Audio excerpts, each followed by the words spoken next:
Je m'appelle Sky Mugla, j'ai 23 ans et je suis l'auteur d'un roman yaoi. Pour faire ça. Pour faire ça. Par contre, il faut couper la musique. Ou la baisser. Suis-toi. Je me permets. Pas de souci. Donc, tu nous as écrit un roman yaoi qui s'appelle K-Love et qui nous raconte l'histoire de Toki. Exactement. Un jeune homme de 16 ans qui un jour décide de fuir le cocon familial parce que malheureusement son père le bat tous les jours. Donc le jeune homme il en a marre, il s'en va, il va errer dans les rues de Séoul jusqu'à atterrir dans un hôtel pas très bien famé. Pas vraiment famé, exactement. Et il va faire la connaissance d'un dealer qui s'appelle Min, qui est un homme très froid et insensible. Et ce jeune homme va initier Toki à la drogue. C'est ça, c'est exactement ça, oui. Exactement ça. Je vais prendre ma fiche parce que j'ai pas tout appris par cœur. Vas-y, fais. Je ne raconterai pas tout. Je fais un résumé général. Je ne spoil rien. Non, moi. pour le moment, non, il n'y a pas de spoil. C'est le scénario de base. Donc, Toki est tombé dans la drogue. Sauf qu'un jour, il va avoir des ennuis et il va tomber sur un véritable ange gardien qui répond au doux nom de Anne. Non, elle peut faire, c'est bien. Non. Exactement, donc il va rencontrer Anne, c'est ça, et en fait, c'est qui va rapidement devenir son meilleur ami. Et puis du coup, après, il va être un peu partagé entre le fait de... D'un côté, il a son dealer avec qui il peut être... vraiment lui-même et puis il n'est pas jugé dans le sens où il fait vraiment ce qu'il veut, et de l'autre il y a Anne qui le tire quand même plus sur le bon côté et puis qui lui dit un peu de sortir de ce cercle vicieux un peu. Du coup voilà, il va être un peu partagé entre les deux et puis comme il est perdu, c'est une personne qui n'a pas vraiment de conviction propre, en fait il se laisse aller par la vie. Et du coup, il est un peu ballotté entre, on va dire, le bien et le mal par ces deux personnes qui représentent le bon côté et le mauvais côté. D'accord. Et du coup, bon, on vous rassure, hein, ça finit bien. Il n'y a pas de bad end. Mais en tout cas, voilà, si vous ne savez pas quoi lire, je vous invite quand même à le lire parce que ça vaut le coup. Moi, personnellement, je l'ai lu. Sinon, je ne serais pas là pour la conférence. Et ouais, franchement, ça vaut le coup. Il est vraiment cool et c'est une belle leçon, quoi. C'est vraiment une histoire d'amour sans tabou. Voilà, on n'y va pas par quatre chemins. C'est de l'amour entre garçons. Oui, voilà. Mais c'est ce que je voulais faire en fait en écrivant K-Love. J'avais pas envie que l'intrigue soit basée sur le fait que ce soit une romance yaoi. Et en fait, je voulais que ça paraisse naturel, comme si ça avait pu être avec un homme et une femme. Ou... C'est pas le fait de la romance homosexuelle n'est pas vraiment au centre de l'intrigue et du fait que, oh, regardez, ils sont homosexuels dans une société coréenne qui n'accepte pas ça. C'est plus vraiment, comment dire, un roman initiatique sur la vie du personnage principal. Et puis l'amour est forcément présent, mais c'est aussi sous fond de romance, quoi. Il y a un peu les deux. C'est pas romance pure et dure. C'est fait. Tu soulèves quand même des problèmes de la société coréenne. Oui, exactement. C'est pas juste une histoire d'amour pour une histoire d'amour. Non, parce que voilà, dans le contexte où il est, ça semble pas grave et en fait c'est raconté comme si c'était pas grave, mais au fond les problèmes sont quand même bien présents et puis ils sont quand même soulevés, oui. Ah, on a une question.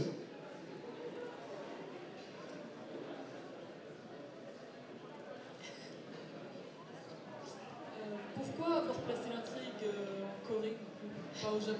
En fait, avant d'écrire K-Love, j'écrivais beaucoup de fanfiction sur Wattpad, enfin j'en écris encore beaucoup dessus, et K-Love était de base une fanfiction que j'ai remis en roman, et c'est parce que les personnages de base dans la fanfiction c'était de BTS, et du coup forcément ça se passe en Corée, du coup voilà.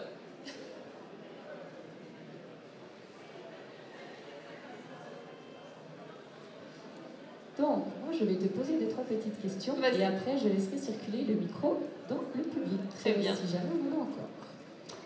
Alors, bon, bah, du coup, la première question, je pense que tu as répondu. Hein. Je t'ai demandé qu'est-ce qui avait inspiré ton roman. Voilà. Donc, ben, j'ai eu ma réponse. C'est BTS.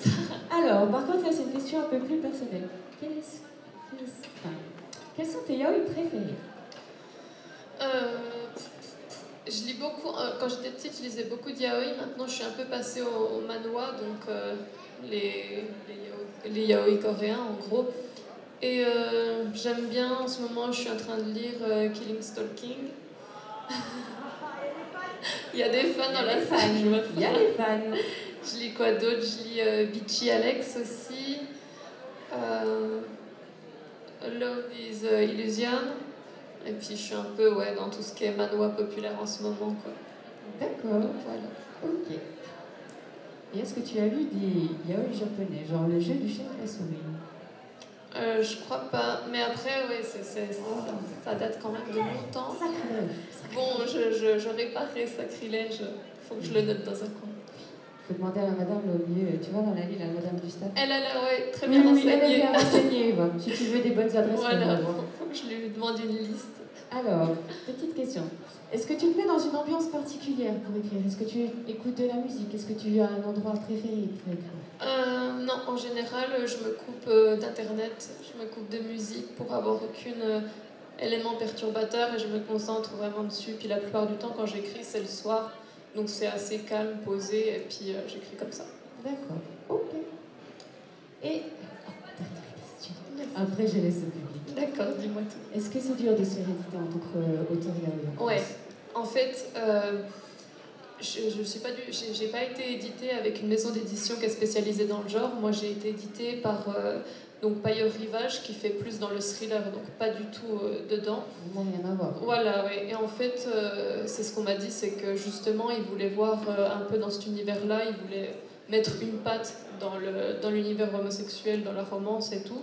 Et du coup, j'ai été contactée parce que moi, je connaissais quelqu'un qui justement était dans ce milieu de critique littéraire et qui m'a amenée à cette maison d'édition. Mais oui, c'est de se faire éditer par une réelle maison d'édition et pas enfin, pas le faire soi-même, c'est compliqué, surtout dans le genre.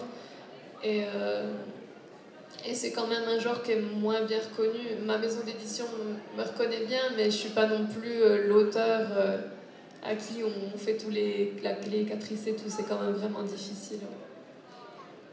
Ok. Et qu'est-ce que tu donnerais comme conseil aux personnes qui veulent se lancer justement dans l'aventure comme toi?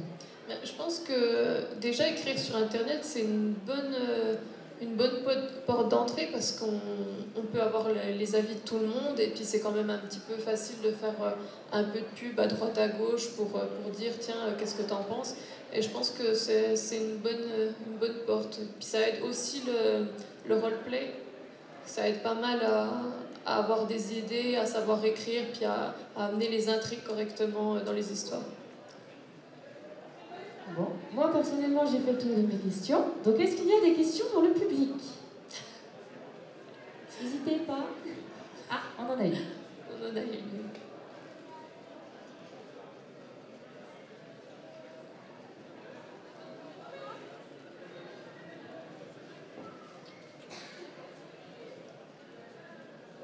Bonjour. Du coup, qu'est-ce qui vous a fait vraiment découvrir l'univers? Je pense que ça date vraiment quand j'avais une dizaine d'années, parce que de base, j'ai grandi avec les Albator, les Senseiya et toute la clique. Voilà. Du coup, j'étais vraiment dans la génération Club Dorothée. Et donc, ça a été naturel que je m'intéresse au manga et puis après aux différents genres. Mais il n'y a rien de spécialement, je me suis pas dit, j'ai pas eu de déclic qui m'a dit tiens, j'aime ça. C'est au fur et à mesure de lire et puis de trouver aussi de nouveaux genres parce que c'est facile, il y a beaucoup à la télé des shonen et tout. Et comme je suis pas du tout shoujo, je me suis plus tournée vers ce genre de romance que je trouvais un petit peu plus intéressante que les clichés qu'on retrouve trop dans les shoujo. Jamais eu de problème avec ton entourage, tes parents, tes amis, tout ça, parce que moi je sais qu'on me regarde parfois bizarrement quand j'ai des livres. Ouais, en fait, depuis que je suis toute petite, tous mes amis savent déjà juste au niveau de mon style que j'aime le Japon et tout. Et puis pour le yaoi, c'est pas quelque chose que je lisais beaucoup, c'est vrai. Et quand j'ai dû sortir mon livre, j'ai un peu plus dû le dire à mon entourage du style « Oh oui, c'est un yaoi que j'écris ». Et non, c'est super bien passé. Ma maman, elle m'a encouragée à continuer. Pareil pour mes amis. Et puis, même maintenant, quand je rencontre des nouvelles personnes et que je leur dis que j'ai écrit un livre là-dessus, ça me gêne un petit peu quand même parce que, comme je connais pas spécialement forcément les personnes que je rencontre, j'ai toujours un petit a priori qui me dit oh, ils vont peut-être me regarder un peu bizarrement. Mais au final, quand tu abordes le sujet, la plupart du temps, c'est juste des personnes curieuses.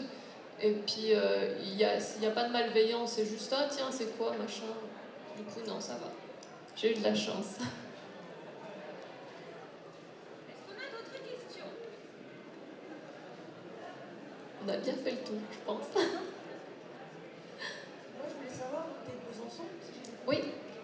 Est-ce que ça t'est arrivé de faire d'aller en festival de livres, des choses, enfin, être invité sur Paris Ouais, j'ai fait une convention yaoi à Paris et un salon du livre à Paris. J'en ai fait un à Lyon récemment. Il y avait la Corée Day où j'y suis allée aussi. Et il me semble que c'est tout. J'avais été invitée à l'Intranquille à Besançon, mais j'avais été trop timide pour y aller. Ah, mais Oui, mais bon, c'était impressionnant. C'était dans ma ville natale. Je m'étais dit, oh. Et du coup, j'avais pas osé le faire.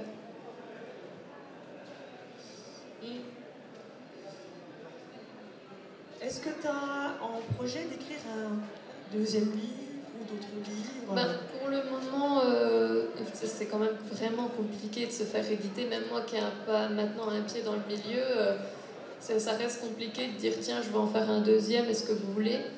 Mais faudrait que je me renseigne. Mais pour le moment, je me concentre plus à écrire sur Internet et je pose beaucoup sur Internet. Et si un jour j'ai une histoire en entière qui est finie et qui me plaît, je pense que oui, je pourrais la proposer comme un deuxième roman. Oui.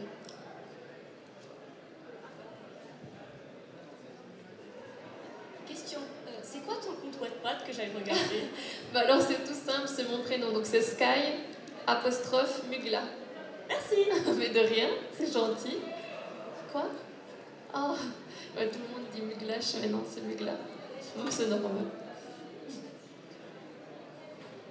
Est-ce que tu as réussi à avoir une rémunération quand même? Je sais que d'éditer un livre, il faut des fois plusieurs années pour recevoir quelque chose. En fait, comme j'ai été publiée donc avec une vraie maison d'édition, eh ben, on touche de l'argent à la signature du contrat, donc pour faire un livre. Donc on a déjà une première somme en signant juste le contrat. Et après, un an plus tard, on a les revenus de tout ce qu'on a vendu dans l'année en livre. Mais pour vous donner une petite indication, on touche vraiment rien sur un livre. Je touche moins d'1%. Donc en gros, sur un livre à 18 €, moi je vais toucher 80 centimes. Donc voilà, donc c'est pas un métier où tu... Après, je suis une très jeune auteure, donc forcément, plus on acquiert de l'expérience et plus on est connu, plus le taux s'élève. Mais c'est quand même très dur de vivre, je pense, d'être auteur. C'est quelque chose, enfin, tu voudrais en faire ton métier ou tu fais d'autres études? Non, je peux pas du tout. Je pense que c'est un milieu trop compliqué et je pense pas que j'ai les capacités pour être aussi populaire que d'autres. Non, donc ça restera une passion. Merci. Et du coup, non, je pense que ce sera une passion et puis ça restera comme ça. Après, si l'occasion se présente et si je peux en faire mon métier, oui, pourquoi pas, mais là, c'est pas dans mes projets. Du coup, tu travailles à côté, tu fais des études? Pour le moment, non, mais j'ai en projet de devenir tatoueuse, donc je vais me lancer plus là-dedans. Donc tu fais du dessin aussi alors? Un petit peu. Bah, la couverture de Kellogg, c'est un de mes dessins à moi. En fait, tu touches à tout, quoi. Un petit peu, oui, c'est ça. J'essaye, à droite, à gauche, comme ça. C'est exactement ça.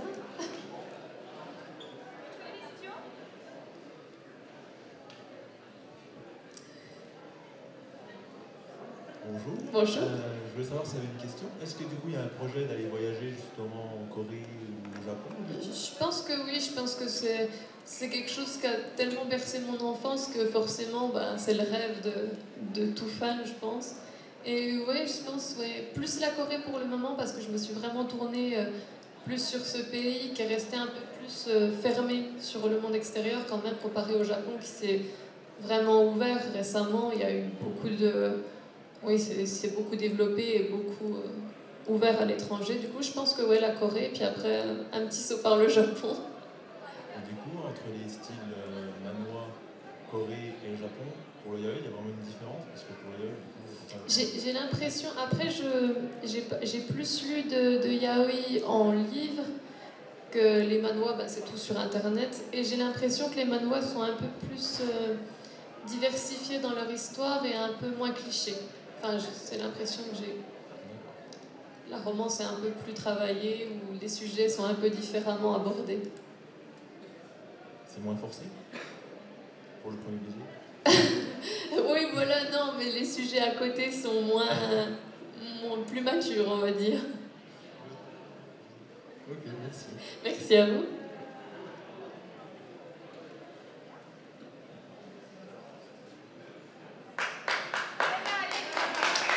Merci.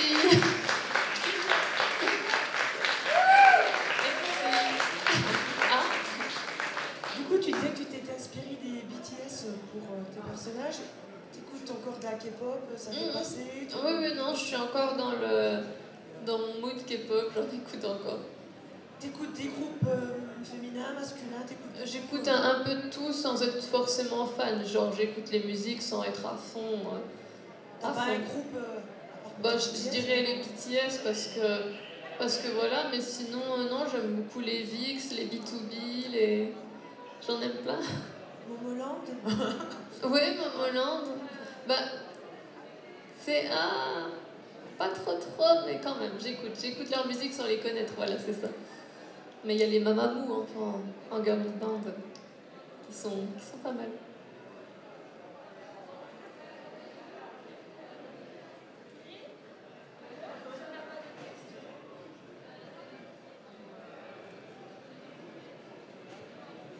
Personne n'a d'autres questions du coup?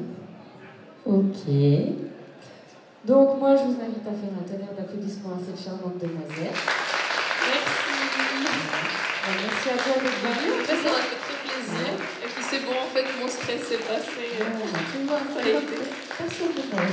Voilà. En tout cas, merci beaucoup d'être venu. Merci à toi et merci à vous. Voilà. Merci à vous d'être venu écouter, c'est très gentil. Et je pense que c'est vraiment encourageant pour un jeune auteur d'avoir quand même du public qui écoute. Donc vraiment, merci beaucoup. Et ça fait toujours plaisir. Merci beaucoup, puis bonne convention. Au revoir.